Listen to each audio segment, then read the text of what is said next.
हरिओम. पातंजल योगसूत्रे, योगदासांचे प्रवचन, साधनपाद, सूत्र क्रमांक 7. सुखानुशयी राग. हा सुखाच्या मागोमाग जे निर्माण होते तो राग होय.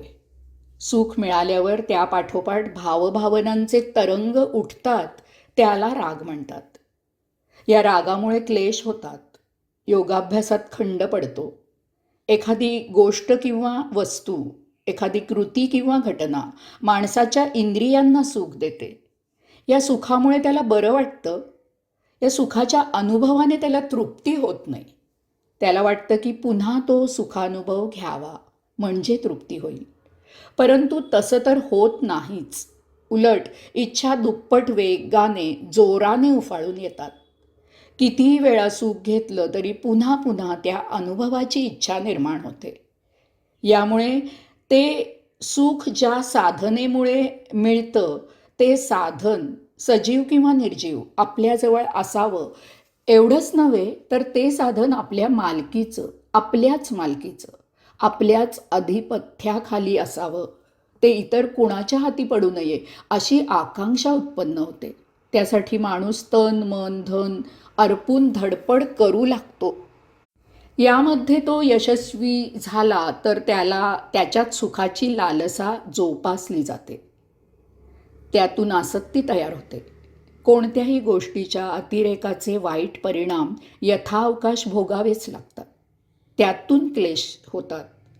या उलट यामध्ये जर तो अयशस्वी झाला तर तो इरेला पेटून असेल नसेल ती ताकद पणाला लावून ते सुख मिळवायच्या मागे लागतो आणि भिकेला लागतो. नैराश्य येऊन क्लेश भोगण्याला कारण होतो. सुख मिळवण्याची जिद्द माणसाला दुराचार कुकर्म करायला उद्युक्त करते. यामधून अधम कृत्य घडतं. पापाचं प्रायश्चित्त यथावकाश भोगावं लागतं. याचा अर्थ सुखापाठोपाठ राग निर्माण झाला तर त्या भावनेच्या आहारी सुख मिळवलं तरी शेवटी त्याने क्लेश होतात, किंवा त्या भावनेच्या पोटी सुख न मिळता नैराश्य आलं तर क्लेश होतात. रागाच्या शेवटी क्लेश होतातच होतात. यास्तव साधकाने सुखाचं ज्ञान क्रियायोगाद्वारे करून घ्यावं. सुख क्षणिक आहे की चिर शाश्वत ते पाहावं.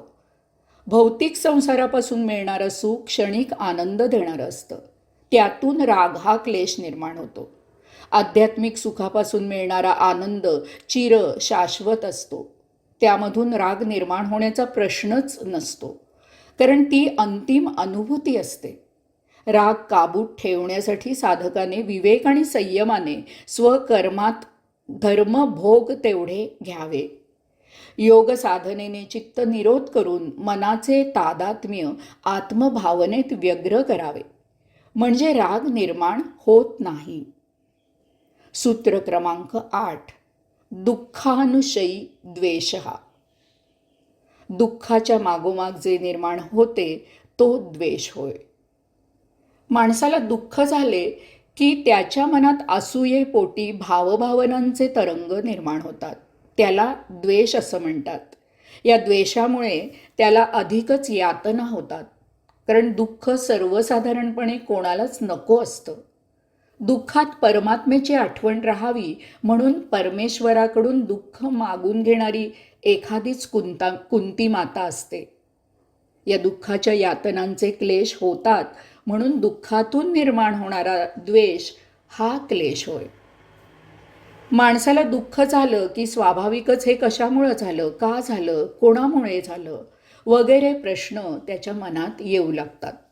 बहुतेक वेळेला या प्रश्नांचा आवेग इतका असतो की दुःखातून बाहेर पडून सावरण्याची क्रिया मागे पडते आणि वर उल्लेख केलेल्या तत्सम विचारावर खल सुरू होतो. या दुःखाला जर दुसरा माणूस कारणीभूत असेल तर दुःखाची तीव्रता फारच वाढते. यातूनच त्या माणसावर तोंडसुख घेतलं जातं. वाद भांडणं अटीतटीच्या सूड भावना सुरू होतात. मन कलुषित होऊन संबंध बिघडतात. दुःखाचं कारण म्हणून स्वतः असला तरी ते दुःख तो दुसऱ्यावर ढकलून मोकळं व्हायला पाहतो. पण पण तशी सोय नसल्यास तो स्वतःवर चडफडत बसतो. स्वतःला दोष देत मनात कुढत बसतो. यामुळे क्लेश भोगावे लागतात. द्वेष शारीरिक, मानसिक, बौद्धिक, आध्यात्मिक इत्यादी निरनिराळ्या प्रकारचे असतात. शारीरिक दुःख वैद्यकीय मदतीनं बरं होतं किंवा ते कायम करता शरीरावर बाळगावं लागतं. मानसिक दुःख मात्र माणसाला फारच क्लेशकारक असतं. माणूस खचून जातो. मानसिक दुःखावर बाह्योपचारांचा उपयोग होत नाही. प्रकृती बिघडते, नैराश्य येतं. बौद्धिक दुःखानेही क्लेश होतात. शास्त्रज्ञाला शोध लावण्यात अडचणी आल्या तर त्याला बुद्धिमत्तेच्या कमीपणाचा न्यूनगंड होतो. अध्यात्मात परमेश्वर प्राप्तीसाठी योगसाधना करणाऱ्या साधकाला त्याचं दर्शन लवकर व्हावं असं वाटून ते होत नाही तोपर्यंत तो दुःखी असतो. हा क्लेश क्रियायोगाने कमी करावा. अथक परिश्रमाने, ज्ञानयोगाद्वारे, परमेश्वराचे कृपा करुणेने आपल्याला झालेले दुःख पुन्हा होऊ नये म्हणून साधकाने काळजी घ्यावी. झालेल्या गोष्टींचं खंडन करावं, परंतु तेही गोष्ट पुन्हा घडू नये एवढ्याच कारणास्तव मर्यादित असावं. यामुळे योग्य घटना घडावी याकडे प्रवृत्ती झेपावते.